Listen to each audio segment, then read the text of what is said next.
Muy buenos días a todos los asistentes a esta reunión de Educación Continua Médica. Les damos la más cordial bienvenida y a nombre de nuestro secretario general del Sindicato Nacional de Trabajadores de la Secretaría de Salud en su sección 37, maestro en Desarrollo Organizacional, José Martín Cano Martínez, les damos la más cordial bienvenida.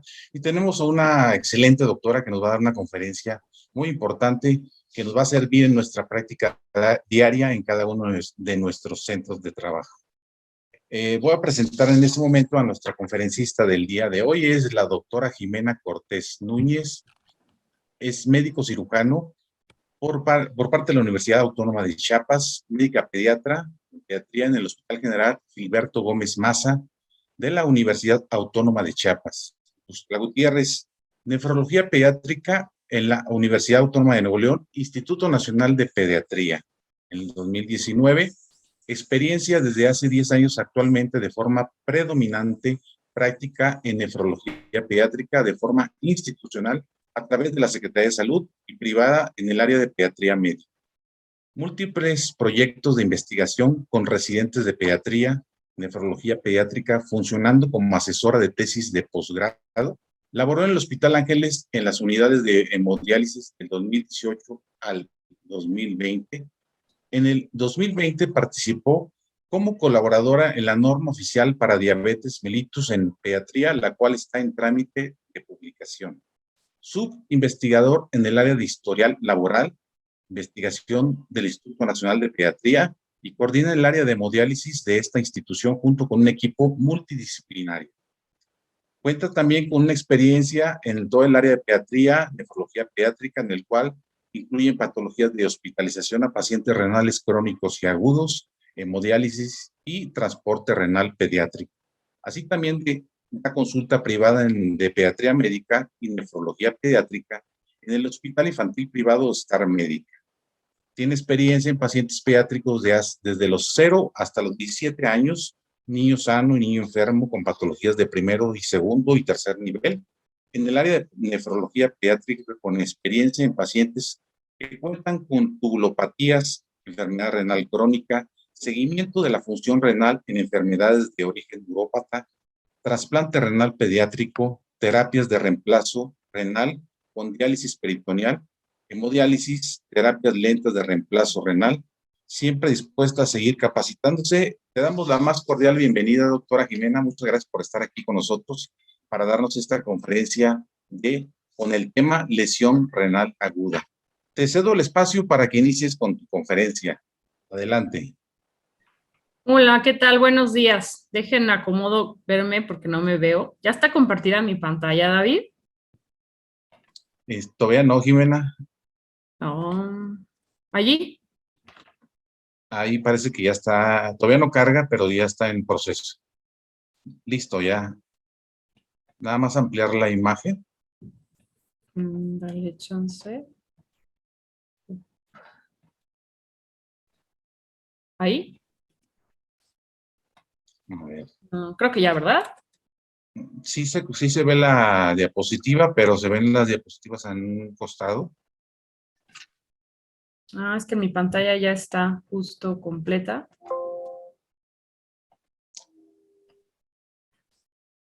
A ver si quieres volver a salir y volver a entrar, por favor. Ok. A ver, espera.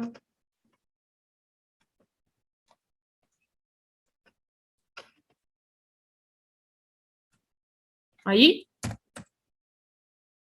Tiene que aparecer como la primera que dice lesión renal aguda en la presentación. Yo sí la veo, pero no sé ustedes. Así es, y ya se ve completa. Ahora sí. Ahora sí. Adelante. Bueno, buenos días a todos. Yo soy Jimena Cortés, soy nefróloga pediatra. Es un gusto estar con ustedes a través de línea. En realidad siempre las pláticas que se han hecho sobre este tema, pues tratan de ser un poco concisas porque es un tema bastante amplio y es un tema que, como todos, ¿no? Si realmente te explayas, es súper enriquecedor y a la vez, pues es difícil limitarlo a una plática de una hora. Sobre la marcha, si tienen alguna duda, me pueden preguntar y ya la vamos resolviendo para que no se la queden después o se les pueda olvidar. Y bueno, pues el tema de lesión renal aguda es un tema que tenemos todos los días en todos los hospitales como personal de salud. Es un tema que realmente nos conviene a todos tener un poco de, pues, de conocimiento y en el que todos estamos interesados porque realmente en todos los hospitales tenemos pacientes graves y que hacen este tipo de lesiones. Por fortuna, muchas de ellas se recuperan y bueno, algunas caminan hacia la enfermedad renal crónica, pero en base a esto es como la idea de siempre estar preparados a cuando se presenta, qué es lo que vamos a hacer para que se puedan limitar los daños y sobre todo para favorecer el pronóstico de la vida del paciente y lo que es el pronóstico de la función renal. Pues los objetivos de esta charla son definir la lesión renal aguda, cómo se clasifica, cómo se presenta el cuadro clínico, el diagnóstico y pues cómo vamos a llevar a cabo el tratamiento y el pronóstico. Estos son los objetivos de forma general de la charla. Ahora, mi objetivo, la verdad personal, sería de forma muy práctica, pues facilitarles cómo van a desenvolverse a través de ella y darles de alguna forma ciertos tips que pueden ayudarlos en el trabajo, ya sea como médico, como enfermera o en general como parte del personal de salud, ¿no? Entonces, de forma muy rápida, me gustaría retomar las funciones elementales del riñón, que yo las resumí así.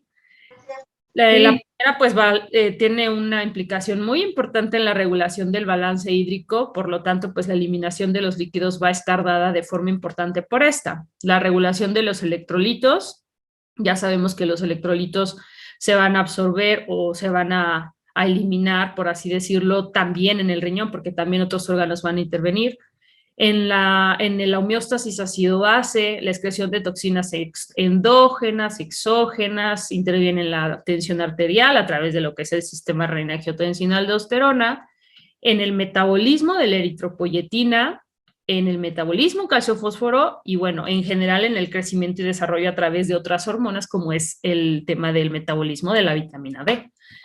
Ahora, la definición de lesión renal aguda en realidad es muy práctica, se va a definir como la disminución de la capacidad que tienen los riñones para eliminar los productos nitrogenados de desecho que se instaura en horas a días. Realmente hay muchas definiciones en este momento, incluso hay mucha polémica en base a Cádigo, a Kadoki, a todas estas instancias que se han hecho de forma pues muy general o global para tratar de definirla. Realmente todos tienen el mismo punto de quiebre o tienen el mismo punto de confluencia. Entonces, de hecho, se han hecho muchos artículos súper interesantes de cómo todas terminan de alguna forma alineándose a concluir que prácticamente van a coincidir en ciertos puntos. Entonces, prácticamente las definiciones son las mismas. Un evento continuo de eventos que van a tener factores de riesgo y continúa con fases de estrés, lesión renal y bueno, puede terminar una insuficiencia renal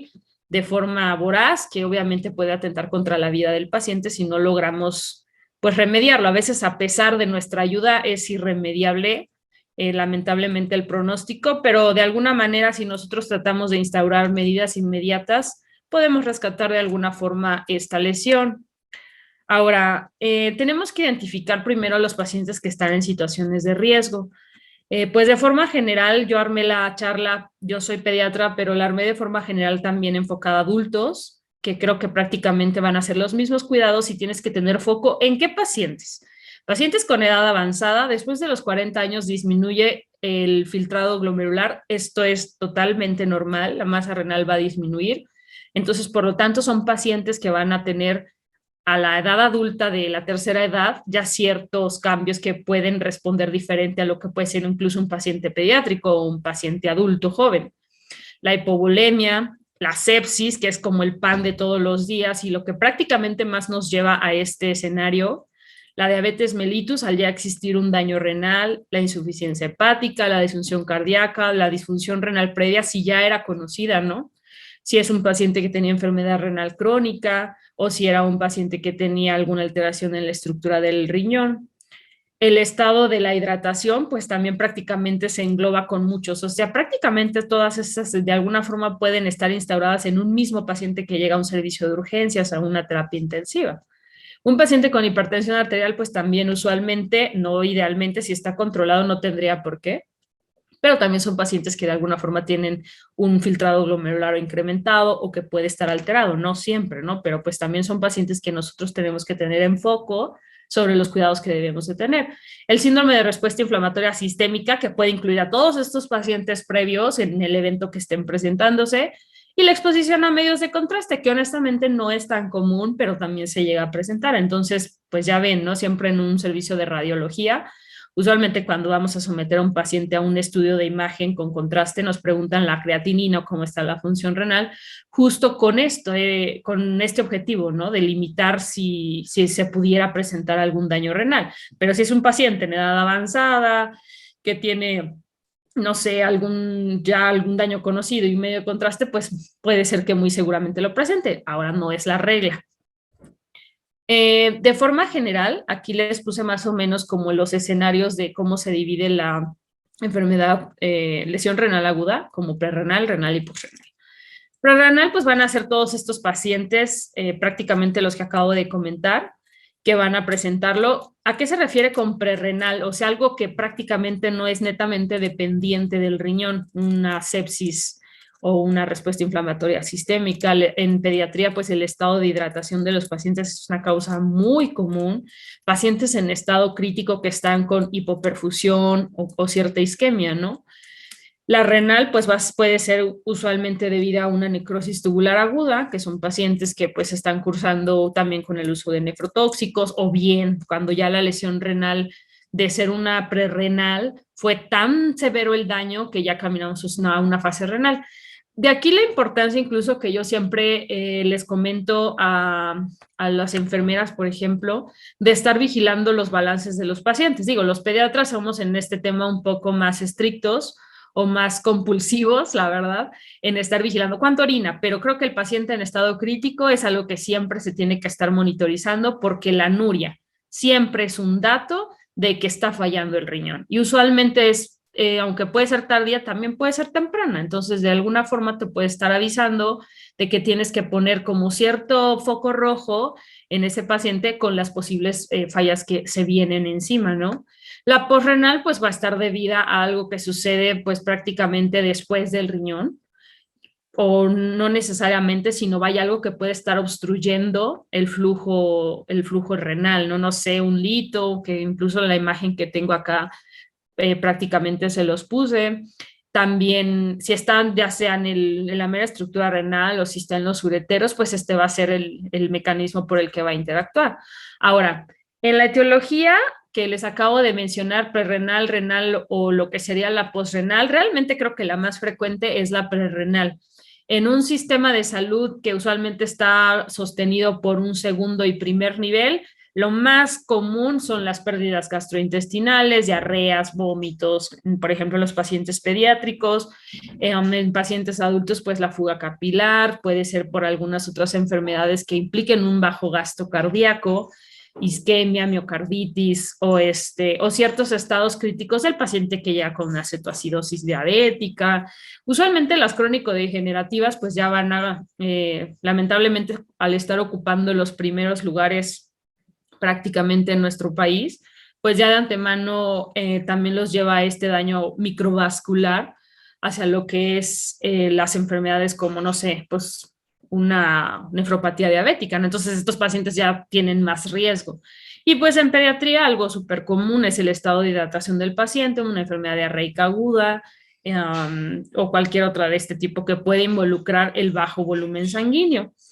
En cuanto a lo que es la renal, pues ya les había comentado, ciertos contrastes pueden ser un poco más intensos. Los antimicrobianos, mucho cuidado con los aminoglucósidos. Realmente los aminoglucósidos, por lo menos en pediatría, siempre debe de haber un monitoreo. Si tú tienes más de ciertos 3 a 5, más de 3 a 5 días en realidad, hemos tenido pacientes que llegan con un daño al oído ya impresionante. Entonces, no solo dañan el oído, sino también a este nivel, ¿no? Lo que sería los antiinflamatorios, ciertas intoxicaciones, como ciertas plantas, lo que son las setas, a ciertos pigmentos como la mioglobina, el síndrome de lisis tumoral, muy común en los pacientes con cáncer, que bueno, la verdad es que nosotros los vemos muy comúnmente en el tercer nivel, ¿no? en un segundo nivel de atención o en un primer nivel, pues no va a ser algo que tengamos tan descrito, puesto que usualmente los pacientes con algún tipo de cáncer tienen que estar de antemano pues en un tercer nivel. Ahora, aquí pues en un tema un poquito más específico, que la verdad es que es algo que ya es como muy de un servicio de nefrología, pues las causas ya más identificadas son las causas glomerulares. La verdad es que nosotros como pediatras sí vemos muchas glomerulonefritis posinfecciosas, ¿no? Muchos creen que solo están dadas por lo que son las bacterias y en realidad están dadas por bacterias, parásitos, por virus, ¿no? Entonces, muchas veces también son antecedidas por este tipo de infecciones y posteriormente pues ya se van a presentar, que prácticamente son, a todo esto se refiere con las glomerulonefritis extracapilares.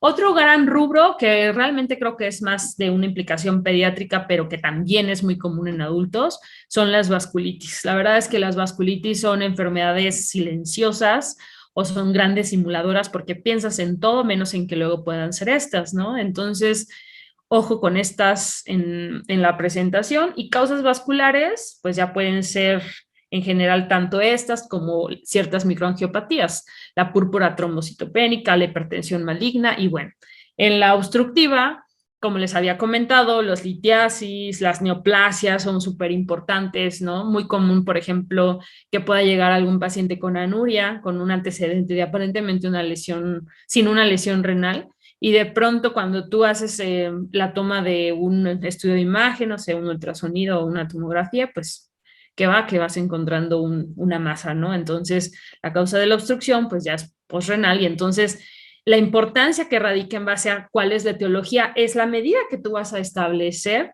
para limitar el daño renal, el daño a la lesión renal que se está provocando y sobre todo para detenerla, ¿no?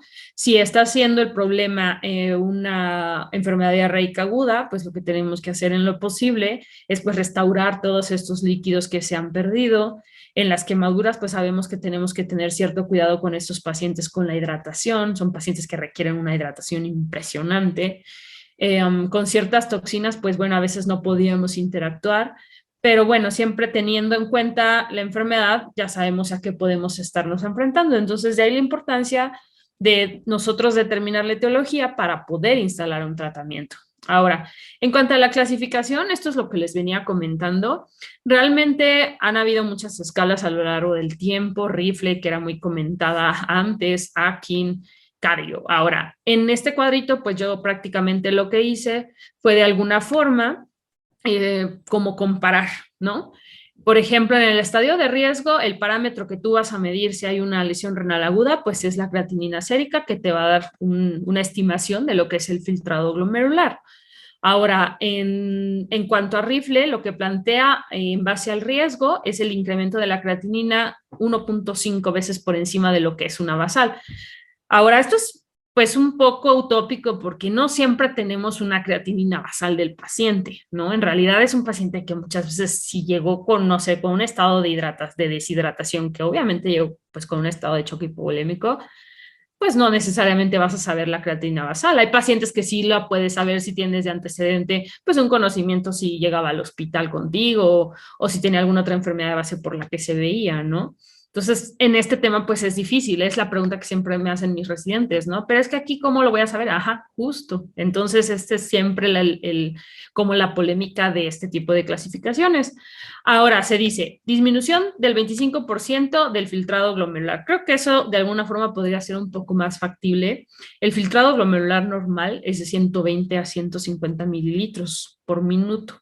Esto supone el 25% del gasto cardíaco. Entonces, obviamente que la creatinina no puede estar por encima de un valor normal, que por ejemplo en niños va a depender, sí, de su edad, y en adultos pues no tiene por qué estar por encima de 1.1, ¿no? También dependiendo de ciertas situaciones nutricionales u otros factores. Pero entonces, si nosotros encontramos a un paciente que suponemos que para su edad es 0.7 de creatinina y llega con 3, tú ya puedes advertir que está con una disminución de por lo menos un 25% de lo que es el filtrado glomerular. Ahora, ya se considera la injuria cuando tienes una disminución del gasto urinario, por lo tanto, si pueden entonces darse cuenta, la injuria, que cuando ya te está marcando, por así decirlo, alteraciones en el gasto urinario, es que se está instalando la lesión renal. Ahora, es muy importante entonces por esto que los pacientes en estado críticos tienen que tener un monitoreo súper, pero cuidadoso de lo que es el gasto urinario. La verdad es que nosotros, los nefrólogos, decimos que prácticamente es como uno de los indicadores de daño renal más, como más fácil de ver, porque pues esto es clínico, ¿no? Entonces, por eso es importante estar vigilando a través de una sonda urinaria, a través simplemente de saber por lo menos cuánto orinó en el turno, no sé si está en las condiciones de los pacientes y en general, ¿no? Ahora, en base a esto, pues también se estableció que aparte de la creatinina, tú ya puedes decir mayor a 2 a 2,9, ¿no? Todo esto en realidad es muy subjetivo, es una valoración que tú puedes decir aquí en 1, aquí en 2, aquí en 3, o rifle en falla, o rifle en riesgo, pero realmente depende porque el paciente en estado crítico es muy dinámico y constantemente va a tener un escenario diferente en el que tú tengas que tomar un tipo de acción médica para salvaguardar la vida o la función de cada órgano, ¿no? La falla, ¿cuándo la vamos a considerar? Cuando vaya la creatinina, pues ya prácticamente se dice mayor de 3 veces o una disminución del filtrado glomerular de por lo menos un 75%.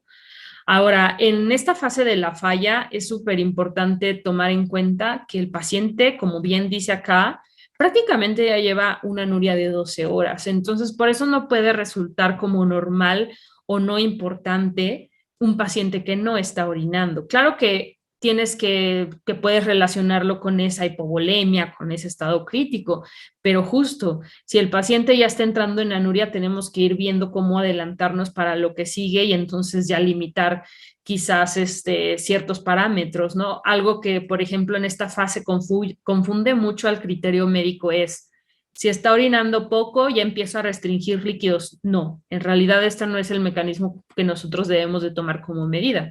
Si es un paciente con hipovolemia, tienes que restablecer el volumen. Entonces, prácticamente acá hay que tener como mucho cuidado en que si el paciente ya no está orinando, lo voy a restringir, no necesariamente.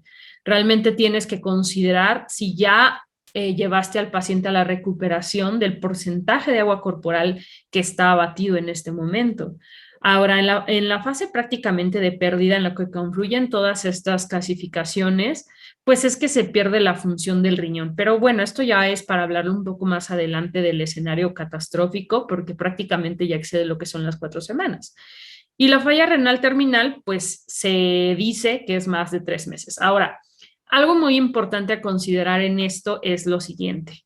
No podemos hablar que un paciente está en enfermedad renal crónica hasta que el paciente no cumple más de 12 semanas de haberse instalado el daño.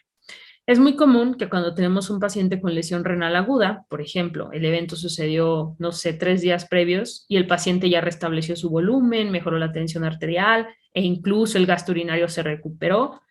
Pero ¿qué pasa? La creatinina sérica sigue estando alta, ¿no? Entonces tú dices, sigue en lesión renal aguda, en efecto, pero es una lesión renal aguda que se está recuperando. Tienes hasta las 12 semanas para decir que ese riñón de forma completa se restableció o no se restableció. ¿Por qué digo esto? Por ejemplo, si es un paciente que estuvo en estado crítico, después puede llegar con ustedes a la consulta para estarlo monitorizando.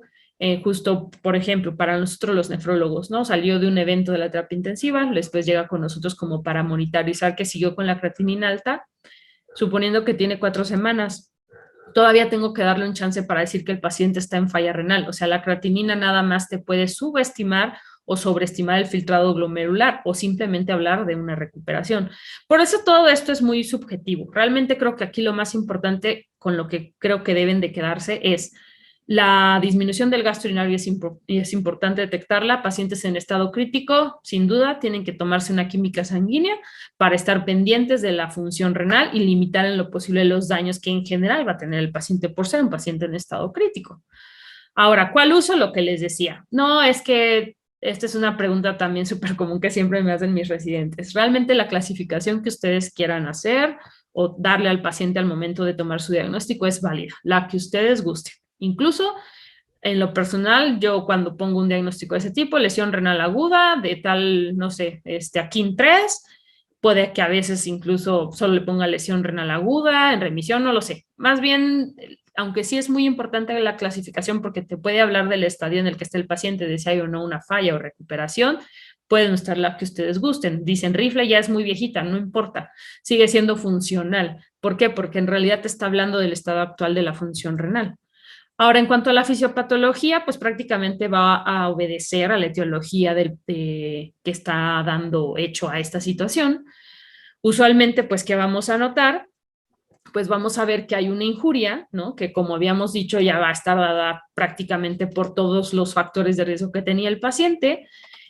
Usualmente hay una lesión a todo lo que es la vasculatura, obviamente si está antecedida de un flujo sanguíneo en un paciente que tiene pérdidas renales, pues va a incrementar la adhesión leucocitaria, hay aumento de la permeabilidad. En realidad en todo esto interviene mucho todas las citocinas y la cascada inflamatoria, que prácticamente el síndrome de respuesta inflamatoria sistémica puede tener en un paciente grave o en un paciente con sepsis. Ahora, en lo que confluyen prácticamente todas son en la lesión celular, provocando la apoptosis o necrosis de la pérdida del citoesqueleto. Esto es súper importante porque hay estudios súper básicos que te pueden avisar que el paciente tiene una lesión renal aguda o que estás cayendo en una necrosis tubular. Con un solo examen general de orina, si encuentras cilindros granulosos, pues ya te está hablando de la lesión renal, ¿no?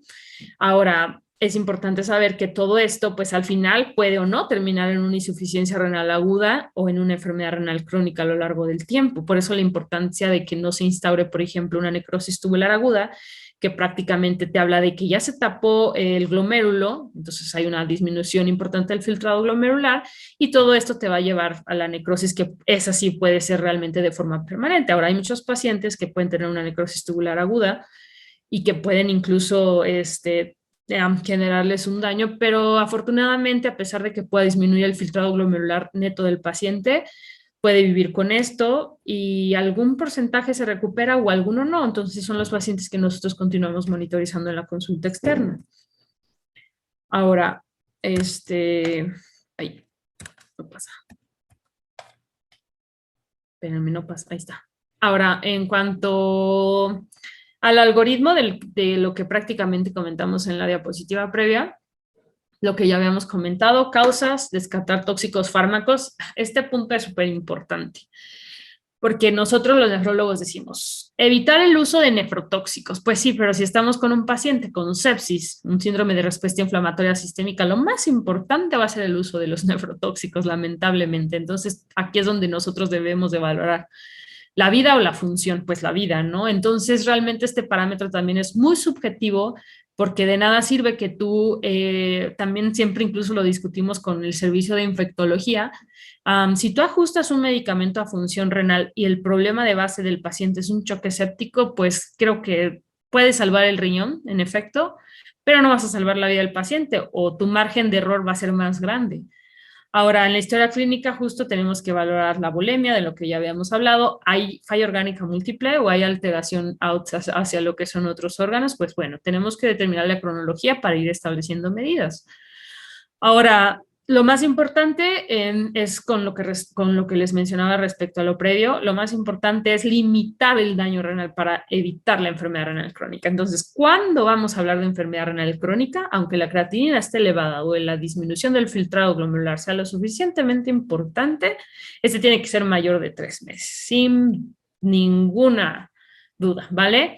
Ahora, usualmente ya determinar, por así decirlo, si se afectó el glomérulo, la parte tubular intersticial o qué parte del riñón, pues esto ya es a través de una biopsia renal. La biopsia renal es un tema súper importante, pero en realidad no confiere usualmente a los pacientes que están en estado crítico. La biopsia renal usualmente el escenario es para el paciente que llega a un servicio de urgencias, que muy común en pediatría, por cierto, que por ejemplo que llegan con un síndrome nefrótico, con edema de extremidades o edema o anasarca incluso, y llegan con una creatinina de 5. Quizás no llegan en un estado crítico o pueden llegar hipertensos, no van a llegar con el estado hemodinámico pues prácticamente descontrolado, pero entonces estos pacientes que de pronto tienes una creatinina de 5, claro que están en una lesión renal aguda, entonces en ellos sí tienes que hacer una biopsia renal para ver qué es lo que está ocurriendo, ¿no? Entonces, usualmente con una elevación de la creatinina en general sin causa aparente, idealmente tienes 72 horas para hacer una biopsia renal y en base a eso determinar la lesión que estás teniendo y en base a esto instaurar tratamiento. Ahora, Pues yo soy médico adscrito del Instituto Nacional de Pediatría y siendo un hospital grande e importante, la verdad es que luego también lo real o lo común es que el paciente te gana.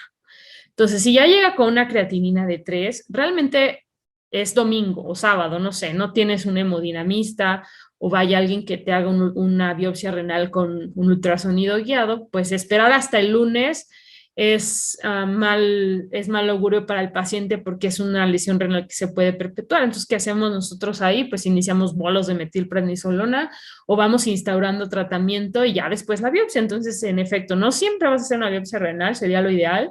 Incluso las guías dicen 72 horas para que tú puedas establecer un tratamiento en base a la lesión que tienes. Ahora, espérenme, no pasa. El cuadro clínico va a estar determinado justo por la etiología del paciente, si es un síndrome cardiorrenal, si tienen algunas alteraciones a nivel pulmonar, si hay un estado de sepsis, en base a eso va a estar dado, ¿no? Si es un síndrome cardiorrenal, pues también tenemos que estar monitorizando la respuesta cardíaca, la activación de ciertas hormonas, ciertos medios de contrastes o ciertas otras cosas. Entonces, el cuadro clínico prácticamente es lo comentado previamente. Cuando se trata solamente de hablar de lesión renal, es la disminución del gasto urinario y la creatinina sérica. Entonces, no puedes hablar que el cuadro clínico va a ser en general lo que te va a presentar o lo que va a ser dado por la enfermedad de base, sino más bien lo que está ocurriendo a nivel del riñón. Entonces, tú solo podrías monitorizarlo a través de los estudios convencionales, que puede ser el examen general de orina, la química sanguínea y, bueno, en lo posible tratar de restablecer lo que está causando la lesión renal. En esta misma evaluación diagnóstica, creo que todos contamos afortunadamente con un examen general de orina y una química sanguínea. Se dice mucho de que en tercer nivel podemos tener muchas cosas, claro que sí, pero muchas otras cosas tampoco la tenemos. Usualmente, idealmente, tendríamos que tener electrolitos urinarios para determinar la fracción excretada de sodio, la fracción excretada de potasio, por lo menos un examen general de orina puede ser importante para estar midiendo si hay cilindros, porque esa es otra cosa, ¿no? Otra cosa que nos puede avisar qué tan fuerte es el daño o si podemos instalar un tratamiento diferente. Ahora, la ecografía abdominopélvica pues es bastante útil, sobre todo en las causas posrenales cuando no tienes una certeza de qué fue lo previo que ocurrió con el paciente y es algo súper agudo, ¿no? Entonces llega con dolor abdominal y anuria y bueno, vas viendo y tiene alguna alteración de este tipo. Otra cosa, los nuevos marcadores de daño renal, tan sonados en todos los artículos de recién publicación, el NGA, la interleucina 8, y otros, ¿no? Que prácticamente son bastante buenos, la cistatina C, pero desafortunadamente no las tenemos en todos los hospitales. Por lo menos en el área de pediatría, tengo entendido que el Hospital Infantil de México tiene, sí mide niveles de cistatina C, la verdad es que incluso nosotros no la medimos, pero nos basamos sobre todo en el cuadro clínico, ¿no? Y bueno, pues aquí prácticamente en este cuadrito está como prácticamente como la podemos encontrar, la fracción excretada de sodio, que en una prerrenal la vas a encontrar menor de 1, si es una falla renal mayor de 2. Todos estos índices urinarios pues son prácticamente para que tú puedas simplemente decir qué es lo que está ocurriendo, ¿no? Si es una prerrenal o renal o vaya, como parte del abordaje del paciente, las osmolaridades urinarias también te pueden dar un dato sobre esto. Y el sedimento urinario, que prácticamente es como tan básico para por encontrarlo en un examen general de orina, puedes tener los cilindros hialinos o los cilindros granulosos, que son los que prácticamente ya te hablan de una necrosis tubular aguda. Ahora, en este artículo, por ejemplo, yo lo puse aquí nada más porque prácticamente la moda, es decir, que las puntuaciones han mejorado nuestra capacidad para predecir la lesión renal aguda y proporcionar un contexto racional para el biomarcador utilizado en niños hospitalizados. En efecto, les comentaba, el ENEGAL pues prácticamente te puede avisar de que el daño se está instaurando en que es en 4 a 6 horas, en 12 horas, perdón, ya, si ya tienes una nueva ya te puede. Ahora, todos estos marcadores, aunque son muy buenos y no los tenemos, Prácticamente, pues no tiene por qué interferir en nuestras decisiones, porque el hecho de que los tengamos o no, no van a limitar nuestro ajuste a ciertas medidas. Digo, es importante saber si ya se está instalando una lesión renal, pero si tú ya tienes un paciente en estado crítico que ya está disminuyendo el gasto urinario, pues prácticamente tú ya lo sabes que está en una lesión renal aguda o viceversa. Si es un paciente que está hipotenso, que ya está requiriendo aminas, sabes de antemano que esperas un daño renal por lo menos agudo o que puede suceder o no. Afortunadamente, independientemente de todas estas situaciones hemodinámicas, no todos los pacientes lo hacen, ¿no? O sea, hay pacientes que están hemodinámicamente con apoyo vasopresor o de todos los tipos y no hacen esta lesión renal. Realmente no es una regla, ¿no? Sabes que es lo esperado, pero no todos lo van a presentar. Ahora, estos somos nosotros los pediatras en el área de COVID. La verdad es que sí, sí sucede. Somos como que un poco estrambóticos, ya saben. Esto es nada más para divertirlos. Y bueno, los valores normales, aquí se los puse de forma muy rápida con respecto a la edad, pues nada más para que consideren que el filtrado glomerular va a ser diferente. Para nosotros los pediatras, pues estos serían los rangos. En mujeres de 0.5 a 1.1 los niveles de creatinina y en varones de 0.6 a 0.1. Tratamiento, actuar sobre la causa. Realmente no hay de otra opción, como les decía hace rato. Si realmente el problema está siendo un choque séptico, pues es darle la importancia fundamental al choque séptico y obviamente al revertir van a revertir absolutamente cualquiera de las fallas que puedas tener de forma secundaria. La pregunta más importante y que creo que es la que más se hace es ¿cuándo vamos a iniciar una terapia de soporte renal? Aquí en esta foto pues tenemos un prisma, que es una terapia de reemplazo renal lenta continua. Ahora, normalmente las funciones del riñón, como se las había mencionado previamente, pues están en la parte izquierda y bueno, las indicaciones de la diálisis va a ser sobrecarga hídrica refractaria al tratamiento médico. Si es un paciente que está en anasarquenoliguria, claro que hay que considerar la terapia de soporte renal. Pacientes que están teniendo hipercalemia, hiperpotasemia, hipernatremia, hiponatremia, refractaria al tratamiento médico. Pues esto idealmente si hay una unidad de hemodiálisis en el hospital, ¿no? La acidosis metabólica que es refractaria al tratamiento, el síndrome urémico que es muy amplio, son pacientes que pueden tener crisis convulsivas, pueden tener ciertas hemorragias, pueden tener también a nivel pulmonar irse manifestando y bueno, la intoxicación por medicamentos, ciertos medicamentos también pueden tener una indicación por la lesión renal hacia esta. De forma general, como previamente lo habíamos dicho, esta es como la escuela más vieja, la oliguria o la anuria, ¿no? Incluso hasta dicen menor de 200 mililitros al día. Pero bueno, esto realmente ya no puse el volumen porque esto también ya es muy subjetivo. Acidosis metabólica con pH menor de 7, estamos hablando de una acidosis refractaria, la hiperazoemia con BUN igual o mayor a 80. Esto también es de alguna forma creo subjetivo porque hay pacientes que con un BUN de 80 ya pueden presentarte síndrome urémico. Entonces, realmente todas estas son para valorar. La hipercalemia sin duda creo que es una muy importante porque lleva al paciente a un estado de paro, ¿no? La hiponatremia, pues esta sí está establecido usualmente menor de 115, mayor de 160, el síndrome urémico del que ya hablamos, la nasarca también, y el síndrome de disfunción orgánica múltiple. Ahora, los tipos de terapia de sustitución renal, las intermitentes, pues se refieren a lo que es la hemodiálisis, la diálisis peritoneal intermitente o la de hemodiafiltración. Y las continuas, pues la diálisis y la hemodiafiltración. Ahora, en hemodiafiltración, ¿a qué se refiere? Si es un paciente que está en estado crítico, que está con hipovolemia o con una isquemia que realmente está muy reconocida, ese peritoneo no va a ser funcional. Entonces, estos pacientes que están hemodinámicamente hipotensos, muy difícilmente van a tener una buena respuesta con una diálisis peritoneal. Ahora, si es lo único con lo que se cuenta, claro que es importante dárselo, ¿no? Todos tienen la idea que cuando tú pones a un paciente en diálisis peritoneal, ya, o sea, ya no hay futuro para la función renal y que no se va a restablecer y entonces, pobre paciente, y mejor déjenlo ir al otro lado. Digo, no todos tienen esta escuela, ¿no? Pero ese es el miedo que luego ocurre cuando este tipo de lesión de falla en el riñón sucede, ¿no? Entonces, por ejemplo, idealmente sería una terapia de sustitución lenta con lo que es el prisma, pero no siempre tiene que ser únicamente la posibilidad. Si tienes una diálisis peritoneal, ya nada más es tratar de, pues obviamente de poner un catéter de forma pues pronta.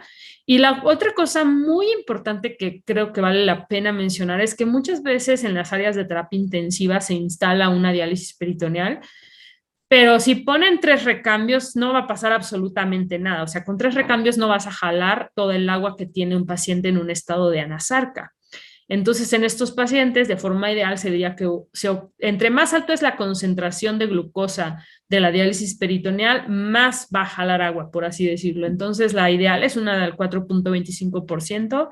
También hay que considerar que las concentraciones altas de glucosa pueden perpetuar el estado hemodinámico hacia la hipotensión del paciente. Entonces, en este tipo de situaciones hay que valorar muchas cosas. ¿Cuánto tiempo de estancia vas a dejar? Entonces, la diálisis peritoneal en este tipo de pacientes tiene que ser algo como más, como de cortas estancias, continuo. Poner 5 recambios en un paciente que esté en anasarca no va a funcionar prácticamente nada. Nosotros dejamos a los pacientes que llegan en anasarca con recambios continuos de 1 hora, o sea, todo el día hasta el otro y nunca se cierra esa diálisis peritoneal. Entonces, para valorar esto es importante que siempre no se den por vencidos, iniciar una terapia de sustitución renal como es esta, la diálisis peritoneal, y no, y más bien quizás habría que valorar si se está indicando de forma adecuada, los recambios adecuados, la concentración adecuada. Ahora, de antemano sé que muchas veces la única concentración que podemos tener es de 1.5, ¿no? Que es como la más bajita y es la que normalmente se usa en casa del paciente, en una terapia ambulatoria. Pero también, claro que puede ayudarles en un estado de anasarca si se dan recambios continuos con cortas estancias. Ahora, la hemodiálisis, pues esta también tiene ciertas, como todo, ¿no? Tiene sus bemoles. La hemodiálisis, pues idealmente tiene que ser con un paciente en un estado hemodinámico, por lo menos en una percentil adecuada para la edad o en un estado que con una TA media mayor de 60 para que pueda funcionar y no llevarte a otros cambios hemodinámicos que pueden poner o atentar contra la vida del paciente. Y esto pues claramente también limita a que si en el hospital que estás no tiene una terapia hemodiálisis o es una hemodiálisis grande o hay muchos hospitales que lamentablemente están muy divididos en sus terapias de no, pues eso es tu lío, resuélvelo acá, yo tengo mis pacientes citados, mil cosas que se de antemano que pueden suceder, pero bueno, es importante mencionarla que es muy buena terapia y sobre todo que tiene que estar indicada cuando el paciente tiene un estado hemodinámico, pues ya, por así decirlo, un poco más restablecido, la diálisis peritoneal de la que ya hablamos. Antes se usaban los catéteres rígidos, que eran catéteres que prácticamente se ponían en un instante. La verdad es que a mí en lo personal no me gustan. Son catéteres que tienen muchas fallas porque la posición tantito se mueven y ya deja de funcionar el catéter, ¿no? Y bueno, en realidad una terapia de diálisis peritoneal idealmente tendría que ser, pues, dejar la cavidad por lo menos 72 horas, ¿no? Entonces estamos hablando justo de este paciente que está en estado crítico, no vas a esperar 72 horas para que puedas decir, ya voy a iniciar la terapia de sustitución renal y el paciente tiene 72 horas de anuria. Claro que no es así como suena, ¿no? Obviamente ya pasaron mil cosas ante la anuria, sobrecarga hídrica, falla cardíaca y miles de otras cosas. Pero bueno, si tienen un catéter rígido o aunque sea un catéter permanente, la verdad es que incluso nosotros lo hacemos. Si la tensión arterial o el estado hemodinámico está un poco más restablecido a través de apoyo vasopresor, puede ser una maravillosa terapia. Les digo siempre, de alguna forma, si tienen con quién orientarse, hay que hacer equipo. La verdad es que yo en lo personal siempre sigo aprendiendo de mis compañeros. También me presto a que me pregunten si hay un paciente en otra área, puedes acercarte.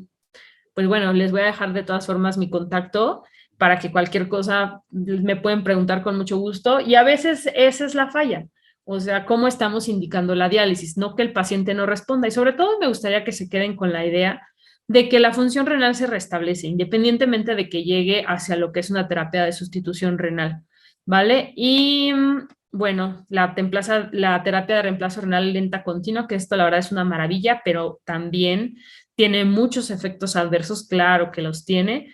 Estas terapias pues son para pacientes sin respuesta, que tienen estados hemodinámicos con tensiones arteriales en la verdadera hipotensión. Entonces, si tú los metes a una hemodiálisis convencional, los terminas de hipotensar y terminas pues llevándolos hacia una situación peor del estado hemodinámico. Estas terapias que proponen son la eliminación de solutos y de agua en forma lenta. Entonces son una maravillosa terapia, realmente lo malo es que son terapias pues muy caras, ¿no? Que prácticamente tenemos usualmente en el tercer nivel y la verdad es que también tenemos cierta limitación de recursos, pero es bastante buena. Ahorita, por ejemplo, nosotros tenemos un paciente con trasplante hepático que la única indicación prácticamente que tenía pues era la sobrecarga hídrica. En cuanto a solutos y otras cosas, pues la creatinina llegó a subir, pero había estado bien, el BUN al inicio no estaba tan alto, pero la indicación fue justo esa, la NASAR, que el volumen urinario no era lo suficiente para compensar esto. Y le fue muy bien al paciente. Actualmente la función renal ya se restableció, ya se le quitó la terapia con prisma. Entonces, como les digo, el propósito fundamental de mi charla es que siempre los pacientes con enfermedad renal, ya sea aguda o crónica, piensan que la esperanza de vida es muy corta o que ya realmente no tiene sentido, es que si ya no funciona el riñón, porque la verdad me ha tocado verlo incluso en nosotros, entre nosotros como médicos o como personal de salud, lamentablemente. Y pues bueno, realmente hay muchas opciones terapéuticas para estos pacientes. Y bueno, los puntos clave que espero haberlos ayudado con mi charla y que me gustaría que se lleven con ustedes es que siempre tenemos que conocer los valores de creatinina por edad. Si somos pediatras, pues bueno, usualmente podemos saberlos y si son adultos, pues realmente es muy práctico, pero es importante considerarlo, ¿no? No es lo mismo un paciente pediátrico a un paciente adulto. Determinar la etiología de la lesión renal aguda en nuestro paciente, en efecto, no sirve de nada que tú pongas a tratarte la lesión renal si no estás considerando como tal el punto de base del paciente. Si es un paciente en choque hipovolémico, restablecer el volumen es lo importante. Hay que conocer las funciones elementales del riñón para así valorar de forma sistémica y completa. Y este punto, ¿por qué está dicho? Si es un paciente que tiene una anemia normocítica normocrómica de ya más de 3 meses de evolución, aunado a una creatinina alta, pues entonces el paciente más bien ya está en una enfermedad renal crónica. Ahora, un paciente en enfermedad renal crónica, claro que camina hacia la enfermedad renal crónica agudizada, o sea, de un estado 2 puede brincarse a un 5 sin duda alguna, por solo un evento infeccioso, por ejemplo, ¿no?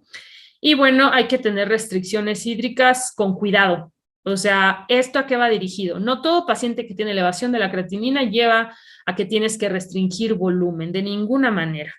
La restricción hídrica viene cuando ya se hizo esa reanimación hídrica y en base a eso todavía no mejora la creatinina. Ahora sí, instala ciertas restricciones hídricas. Muy importante que se le dé hincapié a que ciertos pacientes con enfermedad renal, por ejemplo, los pacientes que tienen el antecedente de una uropatía, sobre todo los pacientes en estado pediátrico, ellos de por sí van a orinar, pero su eliminación de solutos pues obviamente va a estar limitada, ¿no? Entonces, pacientes que orinan no hay por qué hacer una restricción de líquidos. Mucho cuidado porque esto va a perpetuar o va a ayudar al progreso del deterioro de la lesión renal.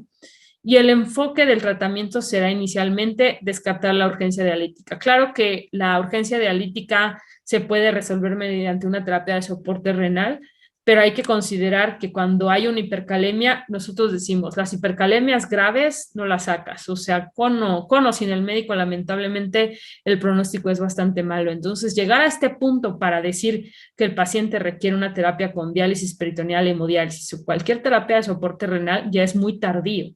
Entonces, muchas veces hay que anticiparnos para no llegar hasta este estadio final que de verdad va a poner en riesgo la vida y que de verdad puede tener entonces ahora sí un mal pronóstico del paciente. Y bueno, creo que sería todo. Mmm, espero que los haya ayudado un poco mi charla. Les dejo aquí mi correo, nefropetxn@gmail.com. Si tienen alguna duda, los puedo ayudar en algo, de verdad no duden en escribirme y pues eso sería todo. Muchas gracias, Jimena, por tu excelente participación, excelente charla, muy importante para todos los médicos que están conectados ahorita en las diferentes unidades de servicio que hay aquí en Guanajuato, en el cual puedan tener alguna situación y valoración de pacientes con alguna lesión renal aguda. Y yo creo que los criterios y la información que nos diste fue suficiente. Lógicamente, falta más. Yo imagino que es un tema muy amplio, el cual ahorita no pudimos abordar completamente por el tiempo, pero yo creo que si hay la posibilidad más adelante poder tocar un poquito más ampliamente todo lo que es relacionado a la especialidad de nefrología que tú manejas. Nos daría mucho gusto tener el apoyo nuevamente. En este caso, pues voy a leerte algunos comentarios. Aquí pone Luz María. Muchas gracias, doctora Jimena. Genial charla. ¿Te gustó tu charla? Muy amena. Excelente ponencia. Gracias. Están comentando en el chat de esta reunión. Y pues yo creo que en este momento voy a hacer la entrega del diploma de reconocimiento de participación que dice así: el Instituto de Salud Pública del Estado de Guanajuato y el Sindicato Nacional de Trabajadores de la Secretaría de Salud en su sección 37 tienen el honor de entregar el presente reconocimiento a la doctora Jimena Cortés Núñez por su valiosa colaboración como ponente en la capacitación virtual con el tema lesión renal aguda, y está firmada por nuestro secretario de Salud del Estado de Guanajuato, el doctor Daniel Alberto Díaz Martínez, así también como nuestro secretario general del Sindicato Nacional de Trabajadores de la Secretaría de Salud en su sección de 37, maestro en desarrollo organizacional, José Martín Cano Martínez. Muchas gracias, Jimena, por tu excelente capacitación y por esta conferencia que nos apoyaste el día de hoy. Y muchas gracias a todos los que estuvieron presentes, conectados. Los esperamos en nuestra próxima charla, que mes con mes se realiza de Educación Continua América. ¿Alguna otra cosa que quieras agregar, Jimena? Dime. No, ninguna. Realmente, pues nada más agradecerles a todos su atención. Le decía a David que en este tiempo de 1000 charlas en línea y todo, creo que de alguna forma ya también es un poco desgastante para cada uno de nosotros de estar ingresando a todas. Creo que también hacer la plática un poco amena es súper importante para mantener la atención de todos, ¿no? Y pues muchas gracias a todos, como les digo, ahí tienen mi contacto por si tuvieran alguna duda, no duden en escribirme y pues gracias a todos. Ok, muchas gracias. Pues también agradecer a Víctor que nos está apoyando aquí en la plataforma. Muchas gracias, Víctor, por el apoyo y los esperamos en nuestra próxima conferencia del mes que entra. Gracias y hasta pronto. Hasta pronto. Chao.